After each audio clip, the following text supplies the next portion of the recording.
Good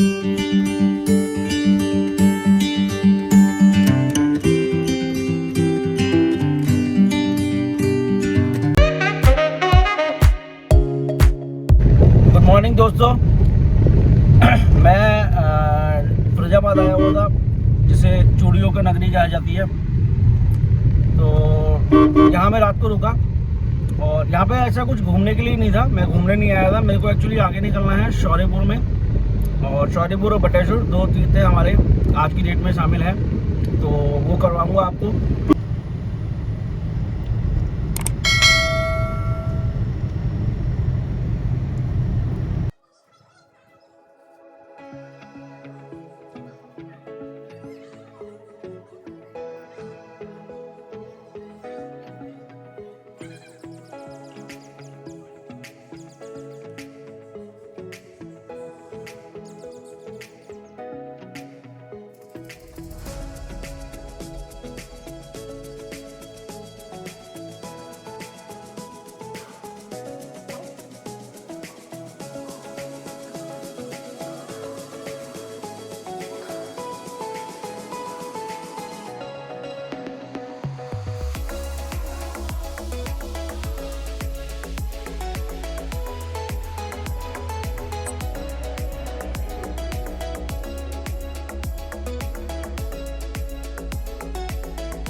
दोस्तों हम आए हैं शौर्यपुर मंदिर में, जो कि बहुत ही माना हुआ तीर्थ है और बहुत ही फेमस है। और यहाँ की क्या महानता है ये हम आपको अभी नीचे जो यहाँ के अध्यक्ष हैं या जो सदस्य हैं, मैं उनसे आपकी बात कराऊंगा। ये अभी पंडित जी ने बताया कि यहाँ पे मैनेजर हैं अजय कुमार जैन जी, वो नीचे ही हैं, तो उनसे एक बार बात करते हैं, यहाँ का इतिहास पूछते हैं। और ये अभी पंडित जी ने मुझे बताया है कि ये जो मंदिर है वो 1200 साल पुराना है। ये हमारे पंडित जी हैं जो यहाँ की मंदिर की देखरेख करते हैं। आपका शुभ नाम पंडित जी? प्रमोद जैन। प्रमोद जैन। तो आप कब से हो यहाँ पर? मुझे कम से कम 7-8 साल हो गए। 7-8 साल हो गई, तब से आप ही संभालते हो? अच्छा, तो यहाँ कितने तीर्थ वगैरह आते हैं, या कोई मेला वेला लगता है तब ज़्यादा आते हैं, या नॉर्मल आते रहते हैं लोग? नॉर्मल आते रहते हैं, रोजाना तो मेला भी लगता है। ये पूरी बात आपको नीचे हमारे मैनेजर साहब बता देंगे। ठीक है, तो चलते हैं, अब मैनेजर साहब से मिलते हैं दोस्तों। और मंदिर के दर्शन आपने कर भगवान की महिमा है, आइए चलते हैं। एक और मंदिर है यहाँ पे जिन्होंने मेरे को बताया है, वो इस साइड है, राइट साइड में ही, वो दिखाता हूँ आपको।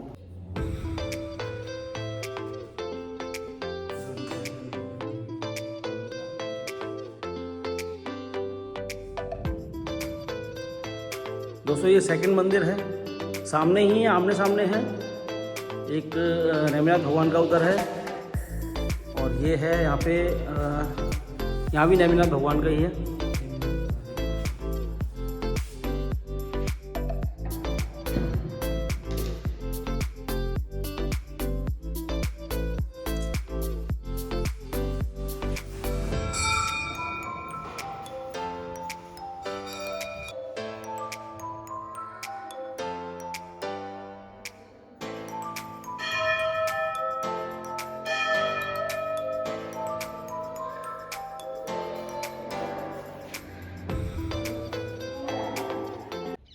दोस्तों आज हम आए हैं शौर्यपुर के दर्शन करने के लिए, जो कि आगरा से 70 किलोमीटर दूर है और फिरोज़ाबाद से लगभग 40 से 45 किलोमीटर दूर है, और दिल्ली से बैठेगा लगभग 300 किलोमीटर।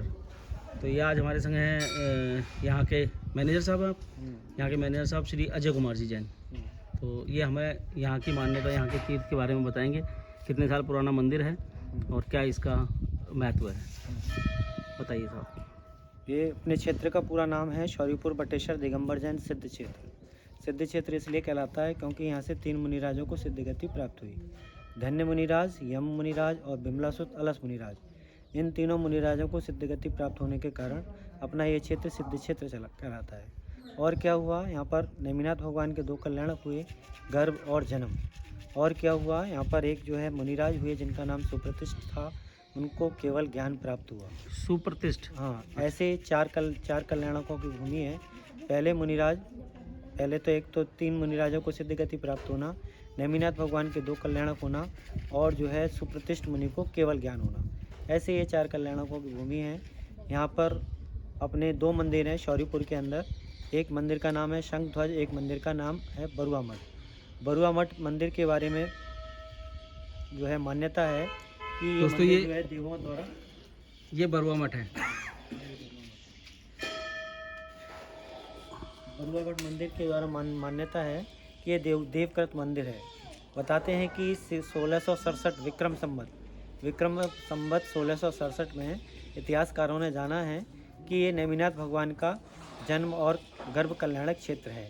बना कब है इसके बारे में ज्ञात नहीं, यानी देवों के द्वारा बनाया गया है। जब इतिहासकारों को पता चला तब इन्होंने इसकी प्रशस्ति को अंकित किया गया है। ऐसा इस क्षेत्र के बारे में कहा जाता है। यहाँ पर अभी इस समय के बारे में बता दूँ। हाँ हाँ बिल्कुल। इस समय यहाँ पर जो है निर्माणाधीन चल रहा है। ये पूरा फर्श वगैरह बन रहा है और दूसरा मानस्तंभ का रचना की जा रही है। एक मूर्ति जो अपने शंखध्वज मंदिर के अंदर पद्मासन विराजमान है नेमिनाथ, उसके पीछे विराजमान है नेमिनाथ भगवान की सबसे प्राचीन प्रतिमा है। चतुर्थ की प्रतिमा है। उस प्रतिमा को जो है दर्शन नहीं हो पाते हैं। उस प्रतिमा के लिए हम एक नया मंदिर निर्माण कर रहे हैं। उस मंदिर में उस प्रतिमा को विराजमान करके सभी लोगों को जो है दर्शन का लाभ ले पाएंगे जी। ये तो शौरीपुर के बारे में बात हो गई। ठीक है। ठीक है सर। और बटेश्वर अभी अपन यहाँ से जाएंगे 2 किलोमीटर आगे तो बटेश्वर अपना क्षेत्र मिलेगा। तो उस मंदिर की व्यवस्था, इस मंदिर की व्यवस्थाओं को सुचारू रूप से चलाने के लिए उस जगह की व्यवस्था की गई। जो बरुआ मठ में अभी आप खड़गासन प्रतिमा देख रहे हैं, वह प्रतिमा जो है ज़्यादा से ज़्यादा 100 वर्ष पुरानी है। वहाँ पर पहले कोई प्राचीन प्रतिमा हुआ करती होगी जी। वह प्रतिमा जब वहाँ से चोरी होने लगी और वहाँ पर जो है रुकने की व्यवस्था नहीं होने के कारण हमारे जो वहाँ के भट्टारक जी थे उन्होंने बटेश्वर में एक घनी आबादी के बीच में मंदिर बनाया। उस मंदिर को बनाने के लिए उन्होंने बहुत सारे चमत्कार दिखाए, तब कहीं जाके वो मंदिर बना पाए, क्योंकि वहाँ पर पहले से ही 101 शिव मंदिर मौजूद थे। अच्छा। हाँ, उन मंदिरों के बीच में जो है किसी अन्य समुदाय का मंदिर बनाना कोई आसान काम खेल नहीं था। सही बात है। पर लेकिन हमारे भट्टारक जी ने राजा को यहाँ के बहुत सारे अतिशय चमत्कार दिखाए, तब कहीं जाके वह मंदिर बना पाए।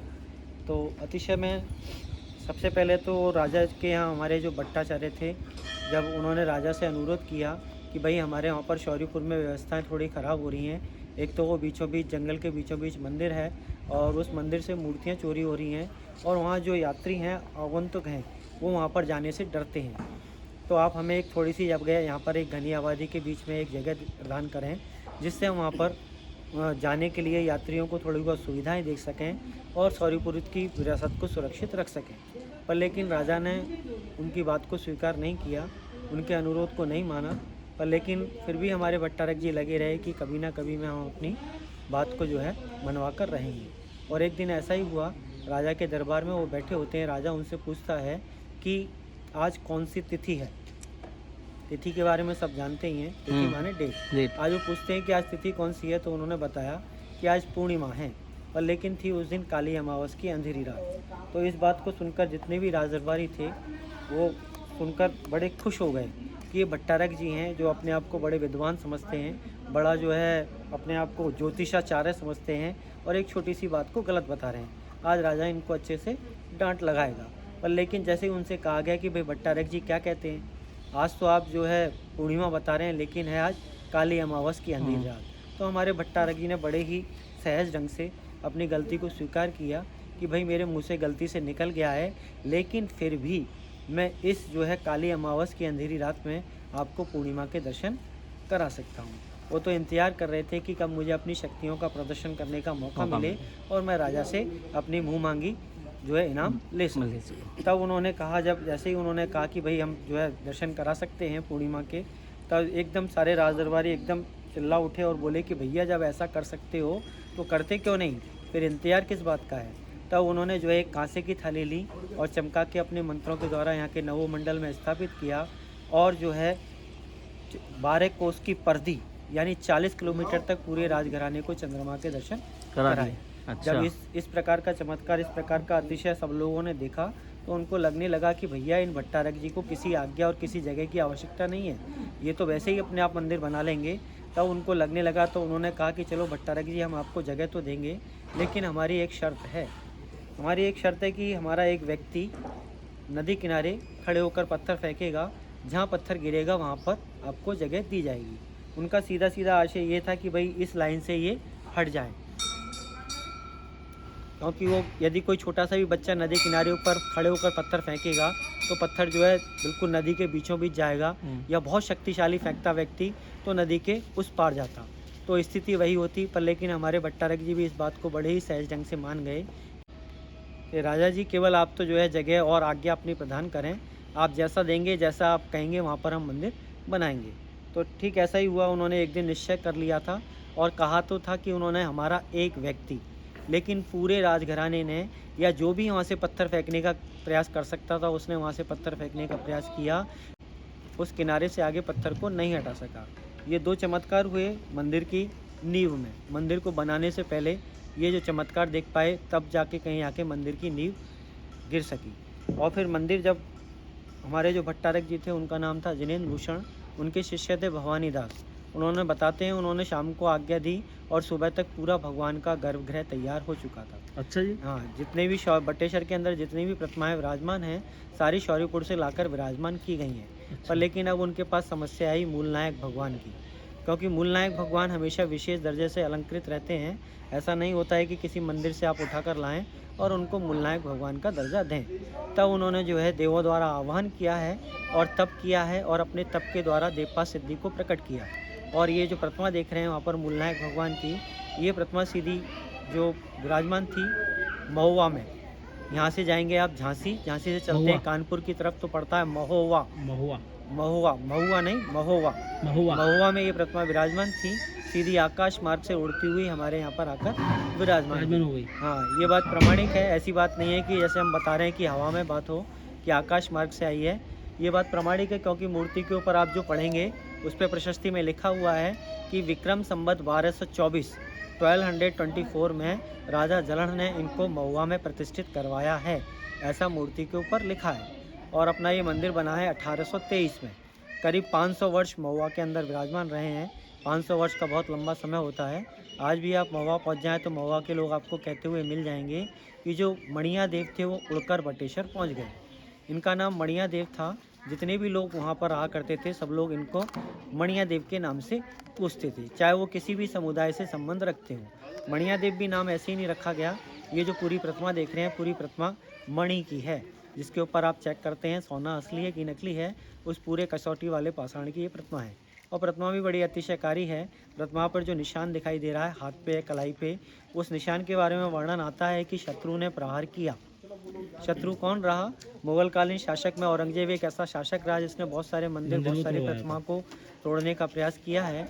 तो जैसे ही औरंगजेब ने पहला प्रहार किया है, इस प्रतिमा में से दुग्ध जैसा पदार्थ निकलने लगा। जब दुग्ध जैसा पदार्थ निकलने लगा है तो हम सब जैन समुदाय के लोग उसको समझा रहे थे कि भैया आप इनको ना छुएं, क्योंकि ये हमारे तीर्थंकर भगवान की जीवंत प्रतिमा है। ऐसा क्यों? क्योंकि हमारे जो है तीर्थंकर भगवान के भी रक्त का रंग श्वेत होता है। इतनी बात हम बता पाते और वह सुन पाता, उससे पहले ही उसके ऊपर मधुमक्खी और तूफान ने हमला बोल दिया है। मात्र वह छुपाया है, उसी का निशान आपको दिख रहा है। ये बहुत सारे अतिशय, बहुत सारे चमत्कार तो होते रहते हैं इस मंदिर के अंदर। जो आगंतुक हैं, जिनके लोगों के नियम है रोज़ के रक्षाल अभिषेक करने के, वो लोग आपको और अच्छे से बता सकते हैं। जय जिनेंद्र, बोलिए नेमिनाथ भगवान की जय। एक और चीज़ पूछनी चाहती थी, लोग जैसे यहाँ पे आते हैं और रात को रुकना चाहते हैं तो यहाँ पे ठहरने की व्यवस्था, भोजन व्यवस्था सब व्यवस्था है, मतलब सुचारू रूप से चल रही है, सुचारू कोई दिक्कत नहीं है। कोई दिक्कत तो धर्मशाला वगैरह कहाँ पर है? बटेश्वर, बटेश्वर में ही रुकना होगा। शौर्यपुर में भी व्यवस्था है, पर शौर्यपुर में रोकते नहीं है जंगल की वजह से। जंगल की वजह से, ठीक है।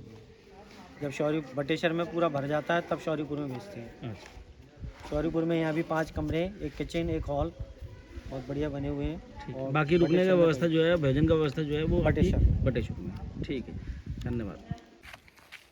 तो अजय जैन जी ने बताया ये इतिहास शौर्यपुर और बटेश्वर के बारे में। ये दोनों तीर्थ एक ही साथ हैं, कोई ज़्यादा दूर नहीं है। और अब हम जा रहे हैं बटेश्वर, तो वहाँ के आपको दर्शन कराएंगे अब बटेश्वर के। आइए चलते हैं।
दोस्तों ये आप मेरे पीछे देख रहे हैं, ये है बटेश्वर दिगंबर जैन मंदिर, जो अभी जहाँ हम शौरीपुर में बैठे थे उन्होंने बताया था कि वहाँ से 2 किलोमीटर दूर है। लेकिन दोस्तों मैं बताऊँ आपको, आप जब फरीदाबाद से आओगे तो पहले ये पड़ेगा, उसके बाद आपका शौरीपुर पड़ता है। लेकिन लोग पहले शौरीपुर के जैसे, क्योंकि वो जंगल का रास्ता है पूरा का पूरा, जो कि आपने देखा भी, मैंने आपको दिखाया भी था कि ये सारा जंगल का रास्ता है। अगर नहीं दिखाया है तो शायद नहीं शूट किया होगा, उसके लिए माफ़ी चाहूँगा। बट बहुत जंगल का रास्ता है, पूरा जंगल में बसा हुआ है वो, तो इस वजह से पहले लोग वहाँ जाते हैं, फिर वहाँ से आके फिर यहाँ करते हैं। ये सामने धर्मशाला है दोस्तों, ये धर्मशाला बनी हुई है। यहाँ पे क्या चार्ज है धर्मशाला का? धर्मशाला का चार्ज क्या है रूम का? इससे सादा रूम पर 250 रुपये, सादा रूम 250 रुपये, और डिलक्स का भी पर 500 रुपये। डिलक्स का 500। उसमें क्या क्या फैसिलिटी है? वैसे एसी रूम है, गर्मियों में 1000 रुपये हो जाएगा। मतलब अभी फिलहाल 500 क्योंकि सर्दियाँ हैं, लेकिन गर्मियों में 1000 रुपये हो जाता है। और जो सादा वाला रूम है वो सादा, उसका 250 ही चलता है पूरे 12 महीने। उसमें कूलर वगैरह कुछ होता है? पंखे होते हैं। अच्छा, एसी वाला कितने रूम है यहाँ पर? यहाँ तो रूम तो कम से कम 40 है। 40 रूम है, तो सारा यहीं पे, ये पूरा ये प्रांगण यही है? ये प्रांगण है, ये मंदिर के बगल में। अच्छा, साथ में जो है, हाँ हाँ बगल में, हाँ। उसमें। अच्छा, तो ये ऊपर जो नैमिषारद भगवान एसी रूम की 5 है। एसी रूम 5 है। तो नैमिषारद भगवान की जो ये प्रतिमा है यही उड़ के आई थी, जिसके हाथ पे वो लगा हुआ है? ये अजितनाथ भगवान, अजितनाथ भगवान की मूल प्रतिमा है अजितनाथ भगवान। अच्छा, मूल प्रतिमा ये उड़ के आई थी, बताया था वहाँ से महोबा से, आकाश से। हाँ, वो ले लिया मैंने, पर्चा ले लिया है, वो दे देंगे। बाकी खाने की व्यवस्था, भोजन की व्यवस्था वगैरह सब व्यवस्था सब यहीं पे ही है? अच्छा, ठीक है। आपका शुभ नाम? विनोद जैन, विनोद कुमार जैन। श्री विनोद कुमार जैन। तो आप यहीं रहते हैं? जी। बहुत बहुत धन्यवाद साहब आपका बताने के लिए। दोस्तों आइए आपको रूम दिखाते हैं, सादा रूम जो है वो कैसे होते हैं। ये रूम है, 1 2 3 4 गद्दे पड़े हुए हैं, एक पलंग है आपका। ये रूम होते हैं, बिल्कुल सादा रूम है। पंखे हैं, 2 पंखे लगे हुए हैं। तो नॉर्मल डे में जो सर्दियों के दिन हैं उसमें तो आप आके अपना रुक सकते हैं इस रूम में। बाकी एसी रूम है वो उस साइड है, वो दूसरी तरफ है दोस्तों, वो थोड़ा सा आगे जाके हैं। एसी दिखाते हैं। तो खुलने का समय और बंद होने का? सुबह 6 से 9। उसके बाद सुबह 6 से 9 है रात्रि की।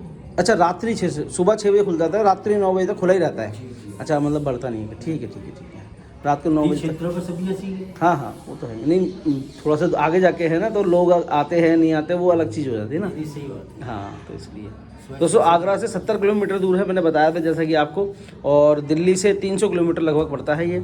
और फिरोज़ाबाद जो कि चूड़ियों का शहर बोलते हैं, कांच का शहर बोलते हैं, वहाँ से आपका जो है ये 45 किलोमीटर दूर पड़ता है। ठीक है जी। अच्छा साहब, जय जिने। तो चलिए दोस्तों, चलते हैं अपने दूसरे स्थान पर। नेक्स्ट व्लॉग में मिलेंगे दोस्तों। लाइक करें, सब्सक्राइब करें, शेयर करें, हमारा हौसला बढ़ाएं, जिससे हमें प्रेरणा मिले नई नई वीडियो बनाने के लिए। जय हिंद दोस्तों, जय हिंद। मिलते हैं फिर अगले व्लॉग में।